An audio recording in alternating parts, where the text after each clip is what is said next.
Ceci est une lettre ouverte à mon médecin de famille, le populaire docteur Régent Thomas de la clinique L'Actuel à Montréal.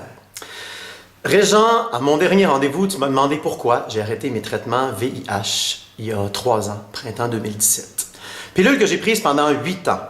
Religieusement, à chaque matin, je remerciais même la vie de ne pas avoir attrapé ça dans les années 90, ce sida mortel-là. Au total, ça aura coûté 120 000 $ aux contribuables, parce qu'on ne nous vend pas ça 5 $, ces petites pilules-là. Si on ne les prend pas, on meurt. L'Empire pharmaceutique sait très bien que personne ne va oser rouspéter sur le prix d'un traitement qui évite la mort à des concitoyens. Alors, dans mon cas, c'était 1 250 $ pour 28 jours. Chers payeurs de taxes à l'écoute, faites le calcul, avec près de 70 000 Canadiens VIH positifs, c'est plus d'1 milliard que nous payons à chaque année pour toutes nos vies. Eh bien, plus pour moi, Dr Régent Thomas. Pourquoi? Bien, parce qu'après avoir passé des centaines d'heures à m'informer sur ce que j'appelle maintenant l'imposture du VIH égale sida, eh bien, il y a une chose dont je suis absolument persuadé dans ma vie, et ce sans même l'ombre d'un tout petit doute, que tous ces braves scientifiques appartenant à l'élite de l'élite, ces journalistes, documentaristes, tous ces lanceurs d'alerte qui ont été censurés d'une main de maître, et ce depuis 35 ans, sont pour moi clairement ceux qui ont tenté de nous crier la vérité. Qu'en 1981, la racine de ce qu'on a appelé GRID, et qui est devenu tout de suite SIDA, les 41 tout premiers cas d'homosexuels malades signalés au CDC, qui avaient complètement détruit leur système immunitaire, eh bien, l'avaient détruit par intoxication aux drogues et absolument pas par infection transmise sexuellement avec leur virus qui vient du singe, jamais isolé, avec lequel tu peux t'infecter mais mourir 20 ans plus tard. Montre-moi là mon VIH directement de mon sang au microscope électronique, pas l'artefact de laboratoire. D'ailleurs, ces 41 gays-là qui s'étaient soi-disant infectés entre eux ne se connaissaient même pas tous. Mais parce qu'ils avaient tous comme point en commun jeunes gays qui en baissent 12 par semaine, ben, les recherches se sont tout de suite dirigées vers l'hypothèse d'une maladie virale transmise sexuellement. C'était logique. Mais coup de théâtre, à la grande déception de l'empire politico-pharmaceutique, qui était donc heureux d'avoir enfin trouvé une nouvelle infection pour coller sur un plan de dépopulation de l'Afrique, et c'est pourquoi qu'on a menti sur l'origine du VIH en Afrique. Eh bien, coup de théâtre, il y avait un autre dénominateur commun qui unissait ces 41 immunodéprimés. Régent, c'était 41 gars de club complètement intoxiqués aux drogues qui s'étaient défoncés pendant des années dans les bars gays des grandes villes des États-Unis, exactement où les premiers cas de sida ont été signalés. New York, LA, San Francisco.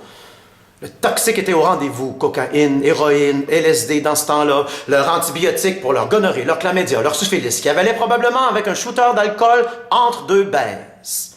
Mais la première drogue en haut de leur liste, c'était le nitrite d'amyle. Et ceci a été démontré, même si censuré, que les plaques rouges du sarcome de Kaposi, première maladie emblématique de cette épidémie de HIV, qui était en fait une épidémie de mensonges, les poppers, l'inhalation, la racine de GRID qui est devenue SIDA, c'est l'inhalation excessive pendant des heures sur les pistes de danse de la drogue des gays. Et c'est pourquoi que c'était des gays, les poppers. C'est pour ça qu'il n'y avait pas de sarcome de Kaposi chez les autres groupes, pas autant du moins. Comme par hasard, quand on s'est aperçu de ça l'année d'après, la question « Consommez-vous des poppers ?»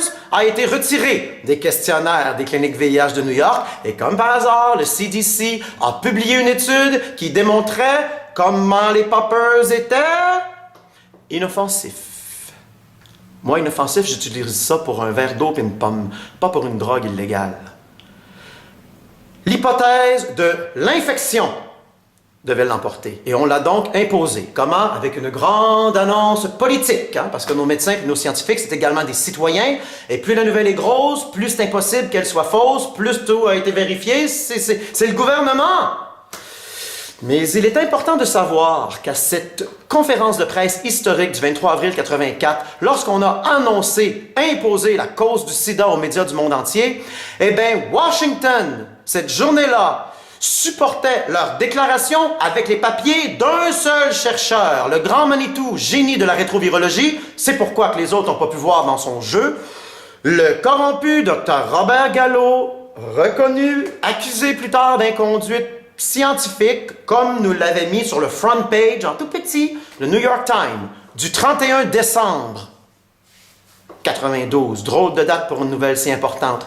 N'est-il pas curieux qu'après des milliards de l'argent public, bien sûr, investi sur la recherche de la cure contre le sida, on n'a toujours pas, après 35 ans, le vaccin qu'on nous avait promis cette journée-là d'ici 2 ans? Ce qu'on avait eu d'ici 2 ans, c'est en 86, c'est Robert Gallo qui a rétracté ses photographies microscopiques du VIH, utilisées pour la conférence de presse cette journée-là, qui n'a pas remplacé depuis. N'est-il pas curieux, écoutez celle-là, qu'après 35 ans, cette maladie soi-disant infectieuse, pandémique, qui devait tuer tout le monde, est restée, après 35 ans, dans les groupes initiaux? Encore aujourd'hui, c'est-tu pas de la pseudo-science, ça? C'est comme si la COVID-19 aujourd'hui s'attaquait aux hommes gays blancs d'Amérique et aux hétéros noirs d'Afrique. Come on! Le journaliste scientifique français Jean-Claude Roussès titre parfaitement son enquête de 2 ans « Sida, supercherie scientifique et arnaque humanitaire ». Et voilà pourquoi, Dr Régent Thomas, je ne boufferai plus jamais ce poison qui a probablement affecté mon système immunitaire comme mes poumons si j'avais fumé 8 ans. Grâce à Internet, Big Pharma a perdu le contrôle de la censure. L'Empire pharmaceutique a menti à ses petits soldats médecins en bas de la pyramide. Il n'y en avait pas d'armes de destruction massive VIH. Ils se sont juste pas fait pogner eux autres, puis là, ça fait trop longtemps, 35 ans, c'est trop gros pour être vrai. Tu ne le sais peut-être pas, Régent, mais on a un ami commun, toi et moi, ton ex-patient, pharmacien, VIH positif. J'en dirai pas plus. Il serait très heureux d'être assis à côté de moi aujourd'hui pour exposer ce crime contre l'humanité qui s'appellera un jour de la période 86 à 96 de l'AZT, le premier médicament, le génocide gay. Ce crime contre l'humanité, il serait heureux de l'exposer lui aussi et de sortir sa rage. Vous comprendrez que je parle de ça avec émotion parce qu'on m'a violé psychologiquement en me disant que j'allais mourir, ce qui est un coup de masse, et physiquement avec ce poison. Ben, il va perdre sa job parce qu'il va perdre sa licence s'il vient ici, et son salaire et son confort. Alors, je le comprends, je ne peux le blâmer.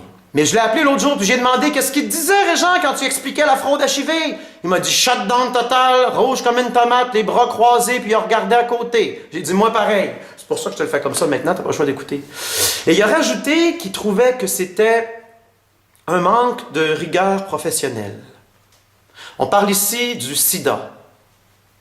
Je pense que la justice qualifierait ça plutôt, Régent, de négligence criminelle. Puis si tu penses que je suis fou, ben fais-moi enfermer en psychiatrie. Puis mets-moi dans la même cellule que les prix Nobel que je cite, ceux-ci beaucoup plus formés que toi. Il ne fait aucun doute dans mon esprit que dans quelques centaines d'années, on parlera de nous comme l'humanité qui a autofinancé sa propre dépopulation et son propre ralentissement de naissance, parce que ces génies de la manipulation de masse ont réussi à faire de l'acte de l'amour l'acte de la vie, et ont réussi à en faire l'acte de la mort. Alors on met des condoms et les naissances ralentissent. J'ai fait un site internet juste pour toi, Régent, sidacensure.com, où tu pourras voir comment on a triché sur l'isolation du virus à l'Institut Pasteur, comment on a triché sur son rôle comme cause du sida instauré par Robert Gallo, comment on a triché donc sur les tests qui flashent positifs pour 70 raisons répertoriées absolument non spécifiques au HIV, comme c'est écrit dans la notice en petit. Comment on a triché sur la charge virale et sur la commercialisation frauduleuse de l'AZT qui nous a permis d'avoir des morts pour créer leur épidémie. Alors, tu as le choix de continuer ta route et de tourner la tête, encore une fois, Régent, en criant « Conspiration! Terre plate! Fake news! » Ou tu as le choix de faire ta job de médecin et d'aller vérifier lequel des deux groupements, le groupe de scientifiques qui ont des cotes sur les médicaments qui vendent en milliards à chaque année, par milliard, ou un groupe de scientifiques censurés par ce groupe-là, qui nous raconte une histoire qui sonne à mes oreilles beaucoup plus comme quelque chose qu'ils ont découvert que quelque chose qu'ils inventeraient, sachant qu'ils vont perdre leur licence. Come on! À un moment donné, Dr. Régent Thomas, il y a des limites à tourner la tête.